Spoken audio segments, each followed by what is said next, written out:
This is You've Already Been Hacked, recorded on 26 September 2020.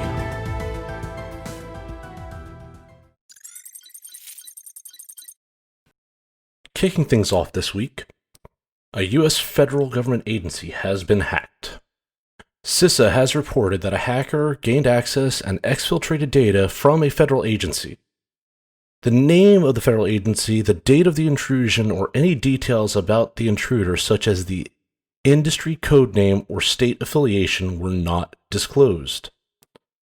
In the report, it reveals how the intruder gained access to the federal agency's networks through different methods, such as leveraging compromised credentials from Microsoft Office 365 accounts, domain administrator accounts, and credentials for the agency's VPN server.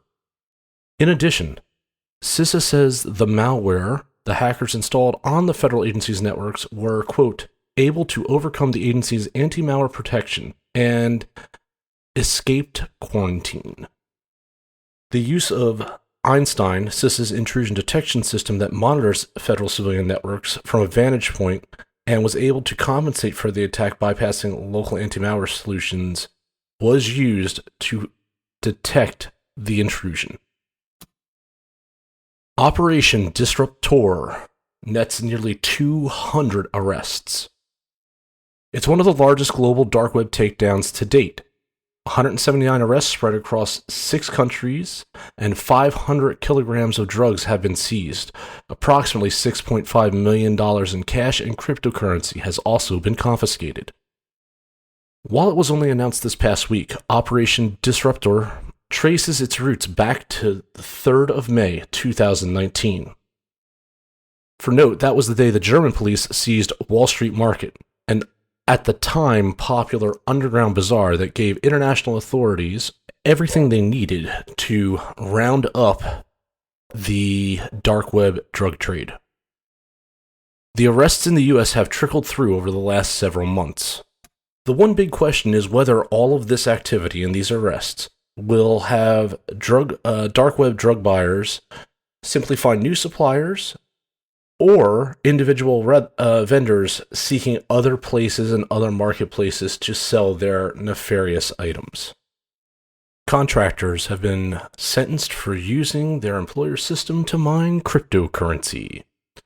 An IT contractor has been found guilty of pilfering their employer's supercomputer to mine cryptocurrency. An unnamed man was employed by Australia's Commonwealth Scientific and Industrial Research Organisation, someone that first contributed to Wi-Fi and operates the Parkes radio telescope that received the first images from Apollo 11 when it touched down on the moon. Today, Parkes is tasked with looking into pulsars, and this contractor was given access to the machines that crunch data from that experiment and from other research. Originally, the contractor was hired to perform data archiving and software support, but according to the Australian Federal Police, also modified data within those systems without authorization to mine cryptocurrency for his own personal gain. The AFP estimates that the contractor made approximately $9,400 Australian and burned through about $76,000 worth of Australian dollars to compute time to mine his coin. The contractor did plead guilty in February and late last week was sentenced to 15 months of prison to be served by way of intensive community order, a non-custodial sentence that can include penalties such as home detention, curfew, and in this case includes 300 hours of community service. 2020 seems like an odd year for such a sentence because it's not much different than the quarantine we all are going through or have for the last 6 months. A leading government technology service provider has been attacked with ransomware. Tyler Technologies has suffered a ransomware attack that has disrupted its operations. Last week, Tyler's Technologies website began to display a maintenance message, and their Twitter account tweeted that they were having quote-unquote technical difficulties. Tyler's CIO emailed their clients stating that they were investigating a cyber attack and they had notified law enforcement. The CIO went on to state that the current investigation indicates that the attack was limited to Tyler's local network. In posts to the Municipal Information Systems Association of California, local government employees were told that Tyler suffered a ransomware attack affecting their phone ticketing system and support systems. Sources familiar with the attack have told the press that Tyler suffered an attack by the RansomX ransomware. For those that don't know, RansomX is a rebranded version of the Defray 777 ransomware and has seen increased activity since this past June when they attacked the Texas Department of Transportation, Konica Minolta, and most recently IPG Photonics. While the ransomware note has not been obtained by the press yet, what was found out is that an encrypted file uploaded to VirusTotal is related to the attack. The encrypted file had an exceptionally long file extension, which included Tyler Technologies' name and the same format used in other RansomX attacks. RansomX does not have a ransomware data leak site, but it does not mean that they do not steal unencrypted files before deploying their ransomware. The press has contacted Tyler with further questions, but as of yet has not received a response. Another ransomware attack hit the Jekyll Island Authority. JII Executive Director Jones Hooks informed the authority's board at its monthly meeting this past Tuesday that JII computer systems were infected by ransomware designed to damage or gain unauthorized access to the system. The Jekyll Island Authority, for those that don't know, is a self-supporting state entity responsible for the overall management and stewardship of Jekyll Island in the U.S. state of Georgia. The executive director went on to tell the authority board that, quote, all of our computer systems, not just the ones within a department, were impacted, and it's a very serious situation. It's much more than just an interruption of the internet or anything like that, unquote. The silver lining to all of this is that a few years back, the Jekyll Island Authority went with a third-party IT services firm rather than just having their own IT services within their offices, because at the time their growth started to become such that they knew it was beyond what their local resources could handle. JIA has stated that they have been in contract with the perpetrators, and at this time they were uncertain of what the demands actually were. They are continuing to follow the protocols that the state has told them to follow. The Dark Overlord has pleaded guilty. Nathan Wyatt was sentenced to 5 years in prison after changing a previously not guilty plea. Mr. Wyatt, also known as Dark Overlord, was an infamous cyber extortionist. As part of his sentence, he will also pay victims $1 million and remain under supervised release after completing his prison sentence. Back in 2017, the Dark Overlord most famously hacked and pilfered unreleased episodes of Netflix's Orange is the New Black and leaked them publicly even after Netflix paid its extortion demands. The cyber extortion gang that he was a part of also hacked into multiple healthcare organizations and a public accounting firm, stealing sensitive data that they held for ransom.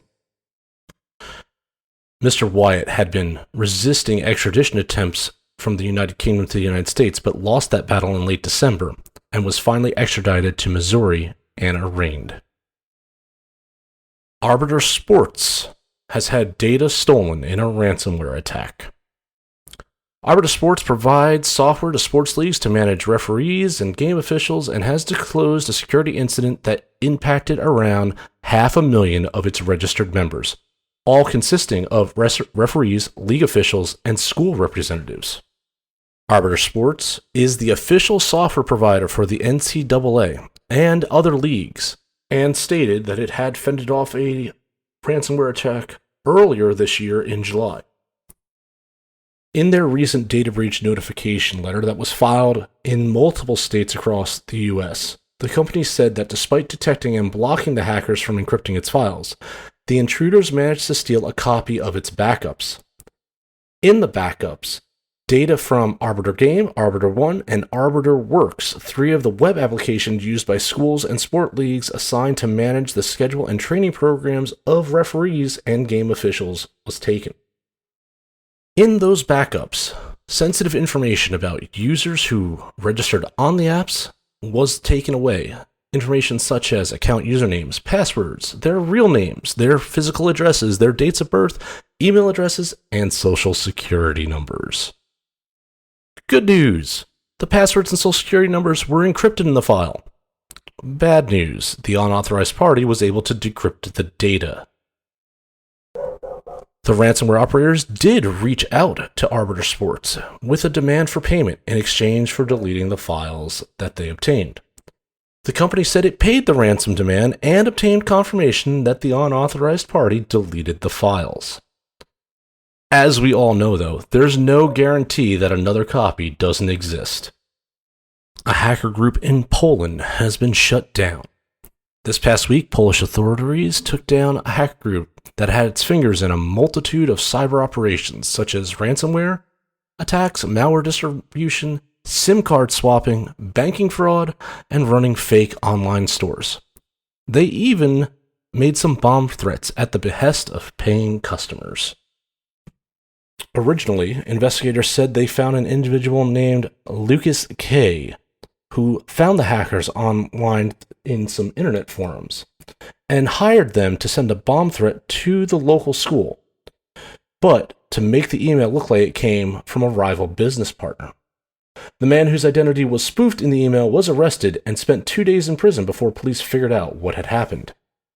As many of us would be, that framed individual was a little bit upset and hired a very prominent investigative firm.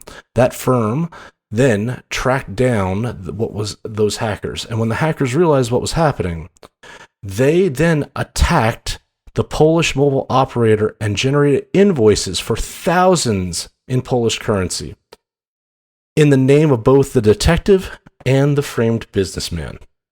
Other bomb threats were also linked to this hacker group, such as the bomb threat against the Western Railway station in Warsaw, Poland's capital. However, the worst of incidents for this particular group were linked to something that took place in June of 2019, when they were hired to send bomb threats to over 1,000 kindergartners across Poland. The Rampant Kitten hacking campaign has been using an arsenal of data-stealing malware. Researchers have uncovered an ongoing surveillance campaign that for years has been stealing data on Windows and Android devices used by Iranian expats and dissidents. The cute name of Rampant Kitten comes from the security firm Checkpoint, and the campaign comprises of 2 main components, one for Windows and the other for Android.